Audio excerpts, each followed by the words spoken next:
This is so wonderful. It's so good to be back here. You know, it's been so long that in my mind's eye, it was kind of like, and finding my way was easier than I thought. You know, I didn't make any missteps. I didn't go the wrong way anywhere. I'm sorry, I have my sticker stuck. I'm a yellow sticker person, and I just didn't want that on the whole time here. So imagination, this time of August and taking a pause is so real for me because it always signifies the end of summer, the end of vacation time, the end of the warmer weather, and the invitation to cooler weather, school starting. So we're all gearing up for something new. And that's always a good time to take a pause and to feel into what is coming next. Mahalia Jackson, a gospel singer, sings a song called My God is Real. She says, there are some things I may not know. There are some places, dear Lord, I may not go. But there's one thing I'm sure, my God is real. I feel him in my soul. I feel him in my soul. I have found a way to live in the presence of the Lord. And I am just fascinated when I hear her sing that song. And Krishna Das put that together. He used her song and then the Hindu chant in the middle. And it's just fantastic. So if you have the opportunity sometime, in fact, in our workshop, we're going to play that if it works. But if you have the opportunity sometime just to listen to some of those, because Ernest Holmes loved all religions. He loved all religion because he believed that it brought people close to God and God became real to them. He loved science of mind and spirit best because that's what he could rest in and relax into and see God more perfectly for himself. But he never denied the power of God through all religions. So saying the names of God and feeling comfortable with them is very, very powerful for us. In the Science of Mind textbook, it says, imagination carries with it feeling and conviction, which means life and action. And you've heard about this feeling from some of the readings today. You've heard about it already. But the whole thing about imagination is it brings things into our bodies. We feel it throughout their body. And so we can know how we're feeling when we feel it in our stomach or in our heart or in our feet. You know, we can just see that when we begin imagining. So I want to begin with a tale about a famous, well-known Hasidic rabbi who was planning to go to the nearby village, and all the people were really excited. They wanted to ask him questions as he was sharing his wisdom. And so they gathered the families together, the children, the parents, everyone was there, and they had questions asked. What did they need? What did they really, really, really want to know? And finally the day came, and the rabbi entered this huge room, and then everyone was eagerly awaiting and very quiet, and after the introduction, he stood up. And he began to sing a little tune. And he sang a little tune. And as he sang that tune, what happens when you're humming a tune? You're humming a little tune and people start to recognize the tune, and people started humming. And pretty soon the whole room was just humming with this tune. And then he started to raise his hand and move, and his arm. And he started moving around the room. He was doing a dance. And what happens when someone dances? People started getting up out of their seats and following him around the room. And they danced, and they danced, and they danced, and something happened.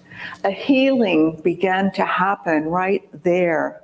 Something very spiritual, something very unique happened in that room as they danced and danced and danced.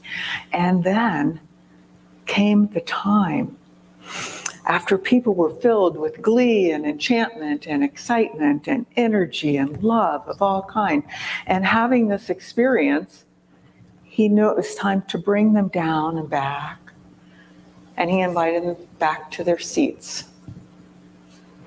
And once they were seated, he looked at each one. He looked at the room. He looked them in the eye. He said, I see. I have answered all your questions. And he left the room. We don't always need to say anything to have an effect on someone. Sometimes it's good just not to say anything and be. So again, one of the best things that your imagination does is get that feeling into your body. Whether it's dread and fear because you think the hose outside your house is a snake, or whether it's love and excitement because you're looking into the eyes of your beloved, that feeling is in your body. And you begin to act from that feeling.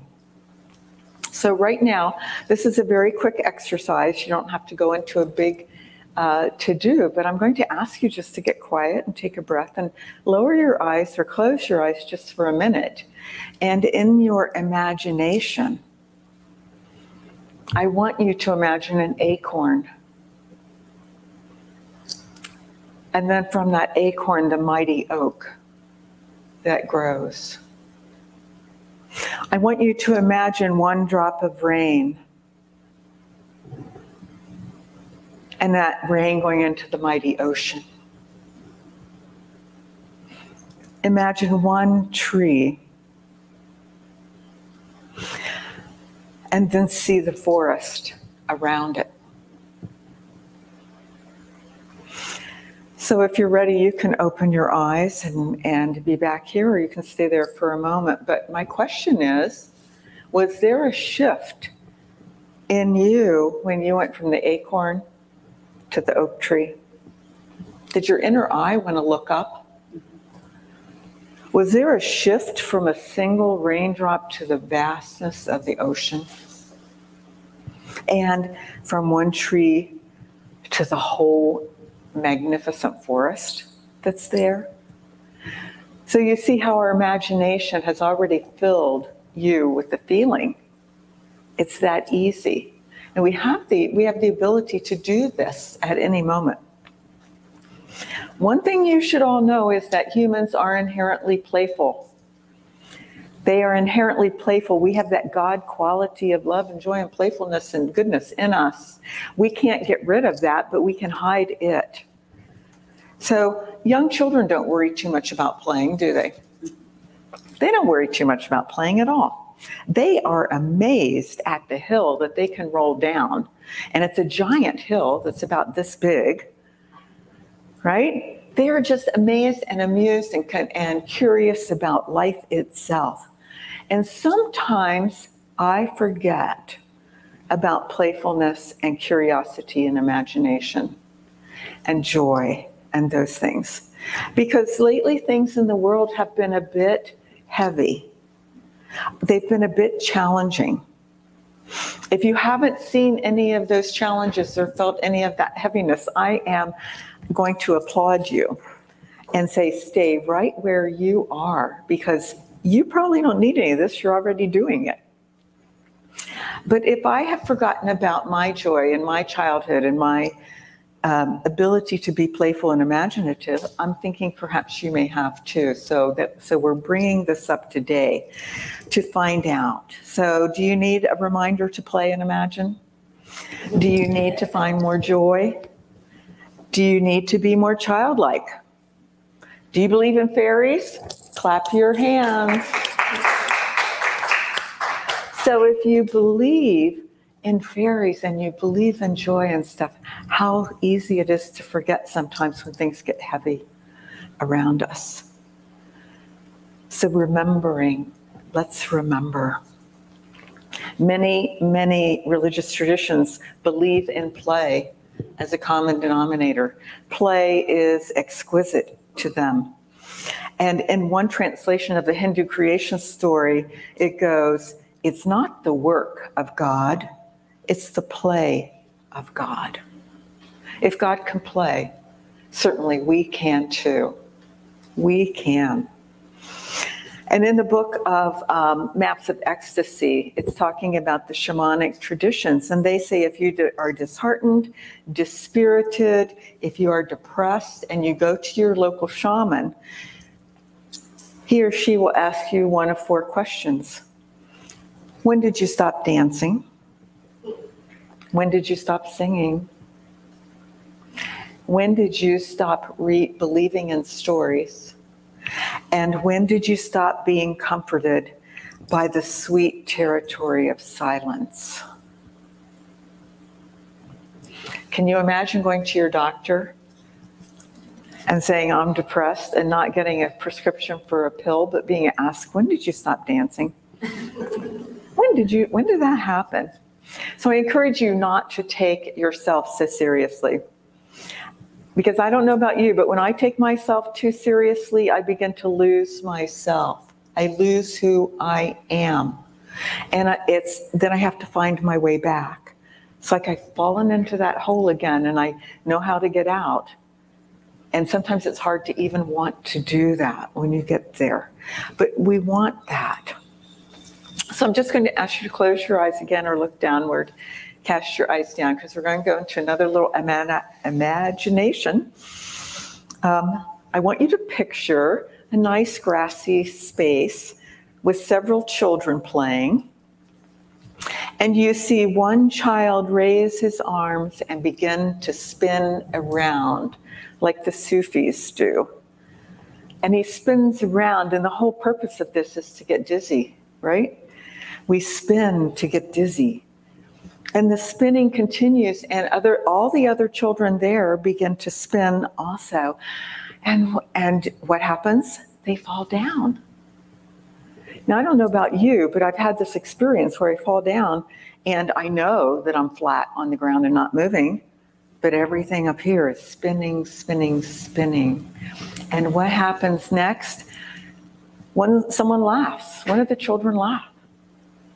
And there is laughing that is contagious. So all of the children start laughing, and it continues, because as soon as one takes a breath and decides to stop, the another one's starting up again. Have you ever had that experience of contagious laughter? It's amazing. And it shifts your whole body tempo and releases things and allows you to see something in a new way. So you can open your eyes if they're still closed and you're reveling in that laughter and spinning.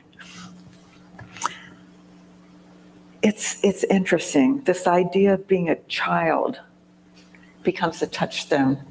And you've probably heard somewhere in your studies, and if not, I'll tell you right now, our child of every age is still with us. We never leave those behind. So I still have my 5-year-old. In fact, my 6-year-old and my 16-year-old may show up here today. Who knows?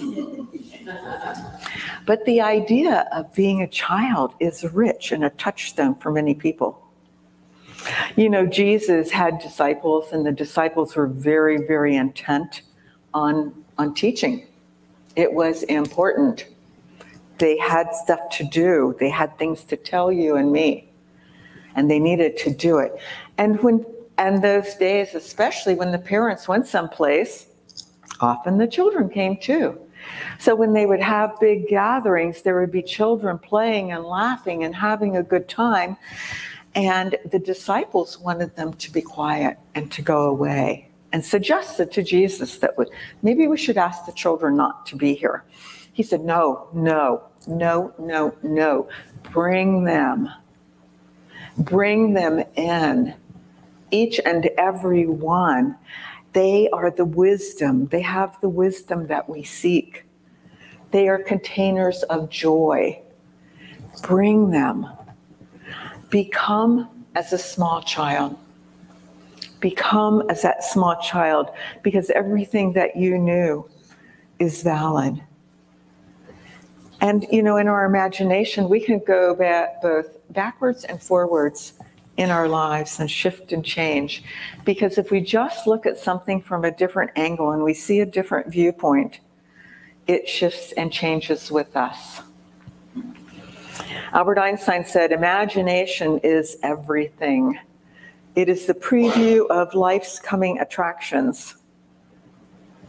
And when we strike a match to a log and we want it to burn, it begins with that spark. Apple computers began with a single idea, which was more of a feeling than anything, and a thought. Great pieces of music begin with a note. Journaling begins with a word. Books and poems begin with words. Music begins, I think I said that one. Music begins with a note. Your creative spirit that is born in you longs to find the note, the word, the spark, the thought, to bring joy forth from you. So I stand here today, after all of the reading and everything I did getting ready here, knowing that my imagination actually got me here. My imagination got me here today. And that imagination started when I was that 5- and 6-year-old playing in the attic of our house because we had a small corner.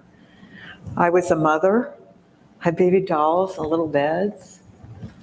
I became a teacher in my little attic. I became an actor on stage.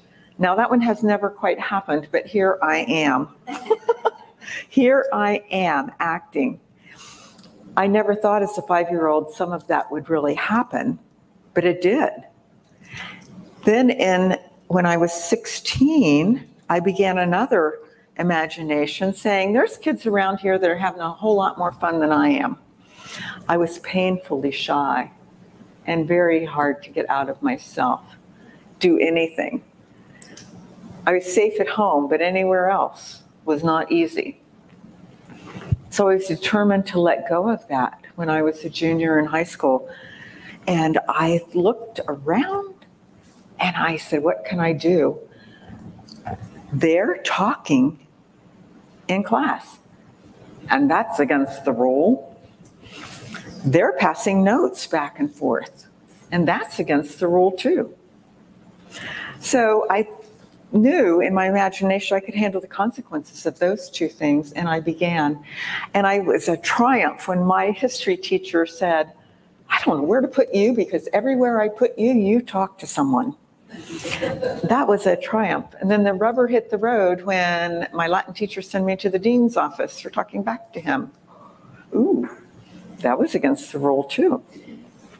Explaining that to my parents after dinner at the table, they listened, and their gift to me was to acknowledge what I had said without saying, go forth and sin. They did not say anything. They didn't say, you embarrass me. They didn't say, quit that. It's not, I don't want to see any more of this. There was no berating, no anything, just kind of, oh, that's what's happening. And that was a gift that gave me permission to continue on my journey. In Science of Mind, so this little girl, this little 6-year-old that I told you about and the 16-year-old that I told you about is here now. She gained confidence and knowing and the ability to move in the world through imagination. In Science of Mind, we teach oneness. And that means that every aspect of the divine is in us. As I said in the beginning, life is meant to be lived, it's meant to be joyful, it's meant to be good, it's been meant to be played, and it's meant to be filled with imagination. So all of the spiritual practices that we teach may open your imagination. The readings today and the prayers and just hearing the word imagination may spark you. If you know about meditation, that's really good. If you're doing meditation, that's when you get the bang for your buck. If you know about journaling and your journal is sitting on the shelf, it's good to know about it, but it's not going to help you much unless you get it out and get a pencil to the paper. So the practices are here unless you start moving with them. So I'm going to ask you if you take every day to begin sparking your imagination. Can you do that? You know, we learn in our society that we're supposed to be worthy, productive, get the report out, make the phone call, go to the appointment, do this. And that's a human doing. It's not a human being. So we're going to start the doobie-doobie-doo dance and say, let's do something different. Let's be. Fyodor Dostoevsky said, the soul is healed by being children. The soul is healed by being children. You've already heard several affirmations this morning, but I'm going to put one more out there. My imagination grows my consciousness and expands my life now. And it's almost exactly what one of these other readings had in it.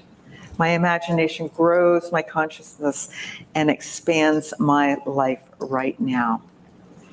And this, I'm going to leave you with this last piece from Ram Dass about imagination that I've carried this in my wallet now for 2 months. I've given it to my children and said, put it in your wallets.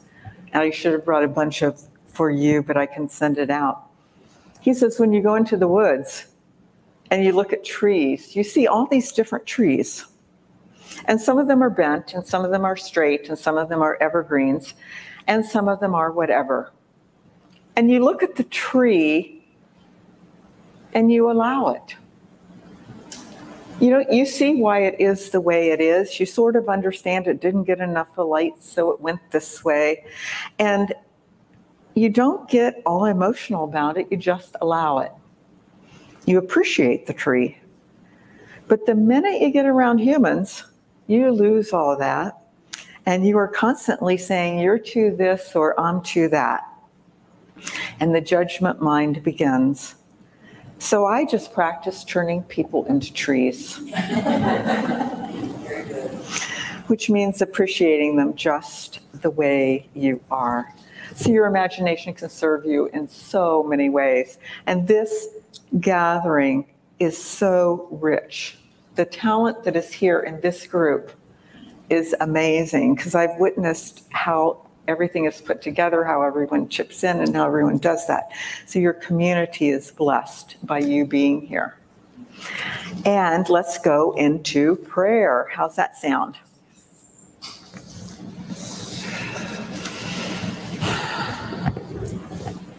So I know that my God is real. I know that my God is real. Because I see that goodness wherever I look.